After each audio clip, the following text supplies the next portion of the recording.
बिस्मिल्लाहिर्रहमानिर्रहीम। आप सब लोगों ने एक मिसाल सुनी होगी कि चार किताबां अरशों लथियां, पंजवां लत्था दिग्गा। चार किताबां कुछ ना किता, सीधा किता दिग्गा। ये पंजाबी की बहुत मशहूर मिसाल है और हमारे बुज़ुर्ग देते हैं, और इसकी प्रैक्टिकल इम्प्लीकेशन आप सब लोगों को बताता हूँ। ये कैसे जादुई तरीके से काम करती है।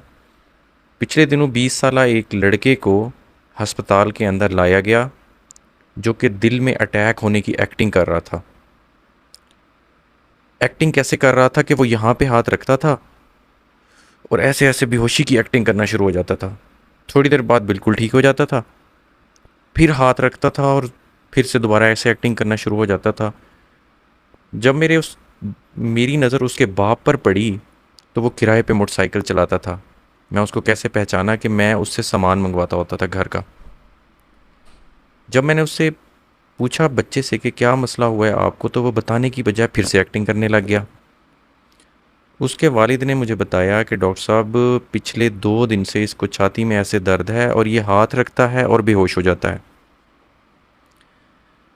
उसके हाथ में इतना सा पलंदा था फाइलों का, 3 से 4 प्राइवेट क्लिनिक से चेक करवाया हुआ हो, ड्रिपें लगवाई हुई हों, दवाइयाँ दी हुई हों, गोलियाँ दी हुई हों, लेकिन अफाका टक्के का भी नहीं था। मैंने अपनी ज़िम्मेदारी पूरी की। मैंने उसकी ईसीजी करवाई, उसका मुआयना किया। मैंने अपनी सारी चीज़ें रोल आउट करने के बाद मुझे जो डायग्नोसिस बना, वो डायग्नोसिस था ड्रामाबाजी, एक्टिंग। अब उसके पीछे क्या वजूहात हो सकती हैं, इसकी वजह पे मैं इसलिए नहीं गया क्योंकि उसका बाप बहुत गरीब बंदा था और दिहाड़ी के 500 से 1000 मैक्सिमम कमाता होगा। मुझे उसका पता था, इसलिए उसने मुझे रोते रोते कहा कि डॉक्टर साहब मैं क्या करूं, मैं इतना परेशान हूं, मैं आपकी सोच से भी ज़्यादा। और ये बात जब वो कर रहा था तो उसकी आंखों में आंसू थे। उसको नहीं पता था कि उसके साथ चल क्या रहा है, लेकिन मुझे पता चल गया था। मैंने उसे कहा कि इसको ठीक करना है क्या तुमने। उसने कहा डॉक्टर साहब इसीलिए तो आपके पास लाया हूँ। मैंने कहा ये 10 मिनट के अंदर ठीक हो जाएगा, 10 मिनट के अंदर। तो वो एकदम से चौंक सा गया कि ऐसे कैसे हो सकता है। उस बंदे का भाई भी उसके साथ था। मैंने उसे कहा कि इसको ठीक करने का एक फार्मूला ये है कि इसको अस्पताल से बाहर ले जाओ, कहीं अस्पताल से बाहर देखो, ऐसी जगह पे जहाँ पे कोई नज़र ना आ रहा हो तुम्हें, कोई बंदा ना बंदे की ज़ात हो, और एक पोला उतारो अपना या लितर पकड़ो कहीं से, और 5 मिनट में इसकी ऐसी लतरेशन करनी है कि जब तक ये तौबा ना करे तब तक आपने इसको छोड़ना नहीं है।